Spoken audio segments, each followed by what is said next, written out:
Hello Taurus, welcome to your reading. My name is Maria and this is a tarot reading for you if you have Taurus dominantly in your chart. If you have a Taurus close to you, and then you could be a cross watcher, or this reading could be for you or them, depending on how close you are and the situation. Or something third drew you here. The stories are timeless and intuitive, so it's for when you find it and it's for if it resonates. And I think today it might very well be about somebody close to you, not necessarily you. It could be sort of your partner or your child, or could also be that spirit is coming in talking about you, like you're their child or their beloved, their loved one.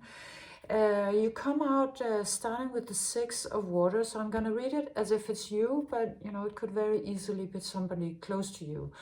You come out starting with a core wounding, so something is acting up that is a major issue in your, either your emotional life or your physical health, or somewhere else where there is sort of a recurring pain that doesn't really seem to be healed, or that you're not really finding the way to heal. It sort of has you in between a rock and a hard place, and you haven't really been able to move. It looks like you've been squeezed for quite a while, and maybe also feeling a little despondent at this point from being in the situation. So you might be here sort of looking for an out in the situation, or being maybe also, giving up slightly on your circumstances, because this one looks a little despondent. But there is actually an out in a place where you're not expecting it, because I noticed for the first time that in the reflection of this person, the hands are folded in prayer. So it really is speaking about sort of a spiritual out in the situation, that spirit would like to come in and really it actually is only waiting for your permission and for you to show up for a spiritual practice or a prayer or whatever it is that you do in order to get in touch with your higher power. You also come out with the Temptation card. So this is telling us what the problem is here. The problem is that there is something that is sort of running you around a little bit. There's something that and this could, the Temptation card being sort of an energy that could be about addiction, or something that has sort of we have addictive tendencies towards. Even though we might not, think about it as such, it could be media, or it could be, a thought form. It could be, various different things that we have addictions to. And whatever it is that we're talking about, it has a tendency to distract you. That's what this one does. This one looks like it's like you're going somewhere, and then this one kind of draws you in, and it lulls you sort of to sleep, or lulls you away from the thing that you were actually gonna do. So I mean, it really does come out very much as things that we would be doing, sort of scrolling mindlessly, or I think these things that a lot of us, have a tendency to, I think, to do too much. And so it's it's sucking a little bit sort of the life force or the motivation out of you, because it's all the time sort of pulling you into this, taking a bite of this poisonous apple, and then kind of falling asleep and never getting the thing done. But you come out with the Sun, telling us very clearly that you have much more power in your in your corner of the ring, than what this is. Whatever this is, you actually have a much more powerful force at your disposal, because you come out with the Sun. So it is the most powerful force in the known universe, and it's here to give you direct energy, and all it's asking is for you to sort of show up for it. So it really again comes out as sort of prayer or meditation, or even just sitting a little bit in silence in order for this energy to come in. But asking for it is also a great idea. But what it is saying very clearly is that the forces that want to help you are much bigger and much stronger than the ones that are working against you. Although, you know, something is working against you. And you come out with these two cards, the 5 of emotions and the 7 of voices. And they're telling me that something about your reality is sort of closing in on you a little bit. This comes out as sort of like the, you know, that shaft in Star Wars that's closing, or, you know, there's a similar one in Indiana Jones also, that it's like the space where there's room for you is getting smaller and smaller. But it is kind of great because you need to get out of this state, because it is sort of something about it is isolating you, and so you keep sort of trying to look for a way to sort of escape this paradigm or addiction or person or whatever it is that's sort of running you around.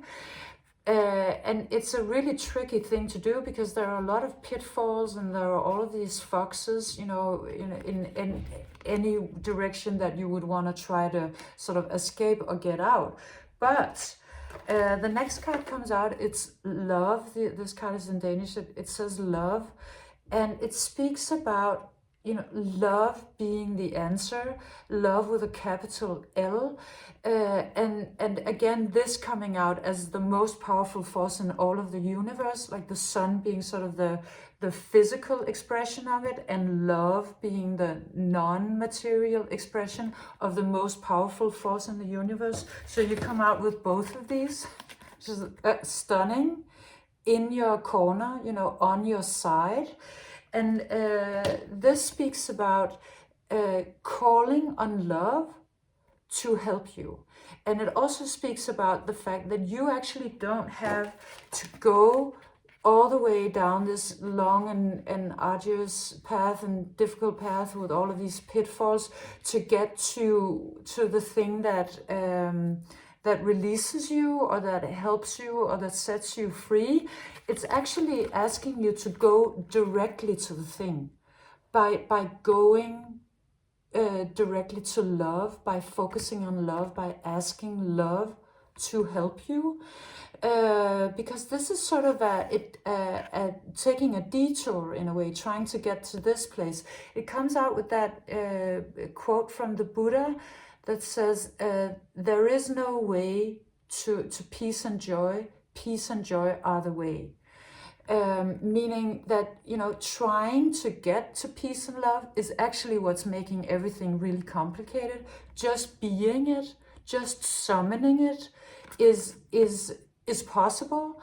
It's the simplest way, and it's the most powerful way. So there is actually no way to what it is that you want. It's actually to call upon it and let it sort of manifest itself. And it also speaks about releasing control, to let love take control, to let love in the terms of a higher power take control, because then this can't stand. I mean, this will just fall away, because this is so small compared to the power of love and the power of the sun. And it comes out reminding me of there's this speech by Osho where he speaks about love and religion, and one of the things he says is that because man invented religion, he said God is love. But had woman invented religion, she would have said love is God. She would have said love is God. And that actually changes the whole paradigm, because it kind of takes the one-sided sort of hierarchical, that word, vibe out of it, and makes it into something that is sort of everywhere. And, you know, that love being everywhere, and that the sun, the power of the sun being everywhere, and that being sort of the thing that can heal you, or that can set you aglow. Your last card is intuition, and this speaks about you being lit up by this energy. So it is in a way that that sort of turning on the light spiritually will turn on the light inside of you, and then there'll be a sort of this positive feedback loop. And that the way to go about it is actually to ask your higher power for help, because that is where the source of God is, or the source of, you know, light and love and all of it is. And you know, that being sort of the way out of the situation, and also the most efficient way that will also take you out of this energy of being in between a rock and a hard place, and coming into you know, all of this light. So this was your reading, Taurus. I hope you enjoyed it. Thank you for being here. If you did enjoy it, leave me a like and a subscription. I'll see you next time. Bye.